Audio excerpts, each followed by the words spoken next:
What is up, guys? So today I have here the iPhone 16 Pro, and today I'm going to be talking about my experience and some of my thoughts after 1 week of usage. So let's get started.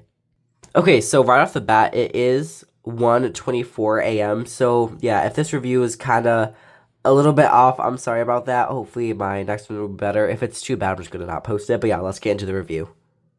Okay, so I'm going to talk about the cameras for the first aspect because if you know me, cameras are the most important part of any phone.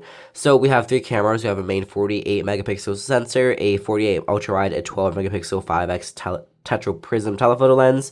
Yeah, so definitely they all take really great photos.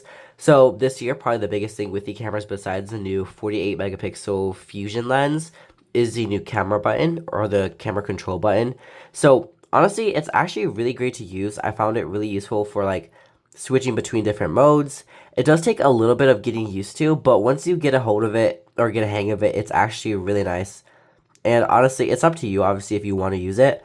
But I actually found it really helpful. A lot of people think it's not necessary or it's not a good new feature or Apple just shouldn't have added it in the first place. Honestly, you just need to use it for a little bit, and honestly, I think you'll like it. But yeah, honestly, when it comes to cameras, it's a great experience. I honestly really love it. I won't put any examples on this video, but there is going to be another video going like live at the exact same time as this one. It'll be an iPhone 16 Pro camera test, so definitely go check that out. It'll be at the end screen here, and I'll probably leave a link down in the description too. So yeah, when it comes to cameras, it's been a great experience over the past week. Okay, and honestly, another important thing I'm going to talk about next is overheating the chip and the battery life. So, I took 1,000 or no 2,100 I think photos for engagement photos for my brother and my brother's fiance, so future sister-in-law. Yeah, so that took a lot of battery, but like I said, it's 1:27 a.m. and it's at 7%, and it lasted me all day. There's what, 0 seconds of screen on time, okay, today. But yeah, so it definitely lasted a long time while taking photos, processed really well. It did not overheat at all. This phone only overheated once, which was after I took the photos. The phone was still processing everything, and then it was like doing the super fast charging, which is 48 watts of charging, which I'll get into that later. So yeah, definitely really great. There has been no overheating issues, and yeah, honestly, it's been super great. Obviously, we have the A18 Pro chip this year in the iPhone 16 Pros, so definitely super great when it comes to performance. It has not like backed down to any task I've thrown at it, whether that's editing videos, playing some games, or just general browsing and uploading stuff. So yeah, honestly, really great when it comes to battery life and performance and overheating. There was a strange thing though when I was in the middle of taking photos, my phone just randomly shut off. It said, actually, I have a screenshot. 1 second. You know what? This is one nice thing. Focus. Okay. So we have media types now. So selfies, videos, stuff like that. But screenshots. Okay. And then go here. Okay. Your iPhone was restarted because of a problem. Help resolve this problem by sharing feedback and diagnostic files with Apple. So yeah, this is, as you can see, I was in the camera app. I was taking photos. And it just automatically shut off. And it wouldn't turn back on by pressing and holding the power button. So I had to quick press the volume up, down, and then press and hold the volume button, or the power button, sorry. This did happen one time randomly. I could not get it on. I had to call Apple to try to fix it. Everything went through fine. So yeah, those are the only 2 times I've had a glitch with this phone. It honestly might have been because of the new beta, which I'm running iOS 18.1 beta, which is how I can have the new Siri and some of the Apple Intelligent features. But yeah, other than that, it's been super smooth experience, and honestly, performance is great, battery life is awesome, and yeah, just overall, it's really great that this phone doesn't overheat, especially while fast charging. Like I said, the only time it did was when it was like processing the photos and it was doing fast charging. So yeah, that's the only time this phone is overheated, so definitely great when it comes to performance, battery life, and like not overheating. Okay, and now for the design. So obviously pretty standard iPhone design, pretty much looks the exact same as the 15 Pro. We have the this thing, whatever it's called.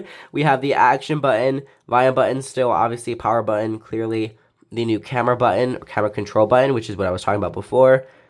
Use it to take photos, and yeah, that's it. Everything else is the same. We do have some new microphones this year, so honestly, it's really great.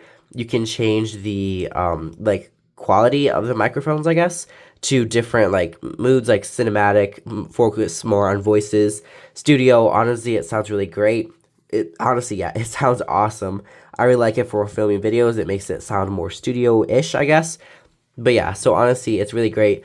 As for just overall new features, like I said, there's no new microphones, the app intelligence, which are only available on the iPhone 16 series and the 15 Pro and Pro Max, the new camera control button, same titanium build, everything else is the same. Those are the main new features. There are also some other minor ones, but yeah, honestly, those are the biggest features. Yeah, so honestly, it's a great phone. I really love it. And yeah, Apple Intelligence has been really nice. I do have a full video on that coming out later. Oops, hello? Oh, okay. We do have the new Siri, which is available offline. But yeah, honestly, really great. Just overall, I love this phone. It's a really awesome phone. Now, for my conclusions, obviously, like I just said, I love this phone. It's a great phone. I can definitely recommend it to you if you're interested in picking it up. I did switch from, one second. I did switch from my Galaxy Z Flip 6, which is currently charging. So yeah, I did switch from this phone, and I honestly, I think I made the right decision switching. I might switch back to my Samsung later down the road, but not anytime soon. I just love the iPhone experience. It's definitely super nice. It's definitely, I would say, the same as the experience on my Galaxy Z Flip 6, but I think it's just a little bit better because here in the US, everything's more adapted to iPhone. Like, start sharing the pictures and videos of the engagement photos. Super easy. My brother's fiance had a MacBook, so we just airdropped it. Super easy. I can't imagine what we would have had to go through trying to get it off of the Z Flip 6 or the S24 Ultra. So yeah, it would have been a mess. Oof. Speaking of a mess, borrow of my hair. I dyed it black, which is a really bad idea.